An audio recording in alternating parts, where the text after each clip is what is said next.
What's going on, guys? It's Salvaje, and here is my Crankshot weapon review. My Crankshot in-depth weapon review for Fortnite Save the World. The Crankshot is part of the Rat Rot set, and of course you can obtain it in the Four Nightmares llamas that of course they're giving out right now during the because of this Four Nightmares event. And I just want to say right off the bat, because I don't want to waste anybody's time, if you don't get this weapon from a Four Nightmares llama, honestly it's no big deal. This sniper isn't great, and in my opinion this sniper isn't even moderate. Like, I actually don't even think you need it in your inventory slot. However, the sniper is fun, alright, and it's not a terrible weapon if of course you know how to use it and sort of maximize it. So with that said, let's get into the review. For the most part, the Crankshot specializes at close to medium range moderate damage, and the reason why I say moderate damage is because the damage that other snipers can bring into the table can just make this sniper obsolete. Like, it can just make this sniper honestly pretty useless. You can use a Dragonfly, you can use a Deathwing, you can use a Super Shredder, or better yet, you can just use an assault rifle like most of the Save the World players use out there, and you're honestly just going to be set. But as you guys know, when it comes down to my weapon reviews, I don't want to compare X weapon to Y weapon, because again, this is not a weapon comparison, this is a weapon review that takes a look at the individual weapon and how it performs. So let's talk about that, right? For the most part, the Crankshot performs pretty well, and I really like how this weapon handles itself. But there are, well, there's just one major thing, well, two major things. We'll get into the second one later on, but the first major thing that holds back this weapon is the recoil. So the weapon has so much recoil that it can lead to, you wasting ammo from time to time unless you take your shots. And on top of all that, the weapon has also lots of recoil that since you're wasting ammo, you're also going to be missing out on damage. And well, if you just want to have consistent damage with a sniper rifle, you could always run a Deathwing, or you can also run, what's this other one? The Dragonfly from the base game of Save the World. Now, the Crankshot is also really good for defending, but one of the biggest things that holds it back is the fact that, again, the perks don't really complement the sniper a lot, and the recoil of the sniper basically makes it so that if you want this weapon to be very consistent, you have to have a fully legendary maxed out, legendary perk on the weapon. The point is, the weapon is great for defending, and you most likely want to use it on the defending modes, but if you just want a weapon that's really good for medium ranges, you can always just run an assault rifle like a Siege Breaker, or even better, like a Tiger. You can just run a Tiger and just have like a really good long range and medium range weapon at the same time.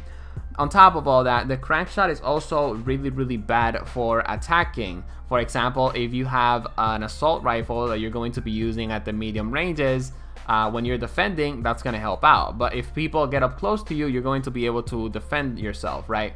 And look, I get it, it's a sniper, it's not supposed to be like very good for attacking, because of course you have to be very mobile, but it is one of the things that I wanted to point out. If you use this Crankshot in the higher levels of play, when you're going to be of course attacking encampments, for example, trust me, you're going to be placed in an unmobile position that is going to basically make it so that you can't really maximize how this sniper can be used in general. So of course that also holds back the weapon a lot. Now, earlier in the review, I said that one of the biggest things that holds back the Crankshot, or the second biggest thing that holds back the Crankshot, is the fact that the perks don't really complement it that much. So let's talk about one of the sections in my weapon reviews, recommended perks. So I guess you could say you could have some perks that sort of make up for the Crankshot's weaknesses. So one of the weaknesses that the Crankshot has is that sometimes it's not able to dish out massive amounts of damage because of the recoil is basically just everywhere. And on top of all that, you also have other better choices out there. So what if you run critical rating and double critical damage? Because that's actually a build that I would actually recommend. That's the thing though, right? The thing is, it has a lot of recoil, so unless you have a legendary, maxed out stability perk, you're not going to be able to be very effective with it. Now, another thing is, the weapon in the Crankshot, I believe the base magazine of the weapon is like 26 or 22, which means you're going to have only 22 chances to get a critical hit on the weapon, which isn't going to make it extremely viable. Now, another thing that you can do with the weapon is you can run 3 damage perks to basically make up for, those bullets that you might miss from time to time. But you're going to have to run that stability perk, which means you're not going to have that reload speed perk. And on top of all that, since you're running the 3 damage perks, you're not going to be able to have a magazine size perk, okay? Last but not least, what makes this weapon also very terrible, it's its last 6th perk. In my opinion, like, I mean, not in my opinion, but I think every single Crankshot comes with this last 6th perk. If I'm wrong, please let me know in the comment sections. But the Crankshot that I got, the 6th perk, was that headshot eliminations cause an explosion within like 0.5 tiles, and you know, that explosion is 30% of the weapon's damage. That's the thing, right? That perk just really isn't great, all right, because you know, the recoil is just so over the place that it's just really hard to get headshots, and even when you take your time to tap fire, you are still going to be missing a couple of bullets.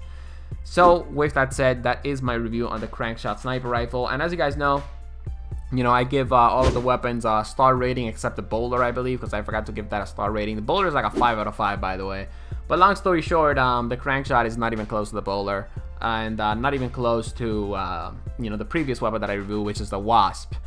Anyways, 3 out of 5 stars. All right, it just lacks consistency in important areas.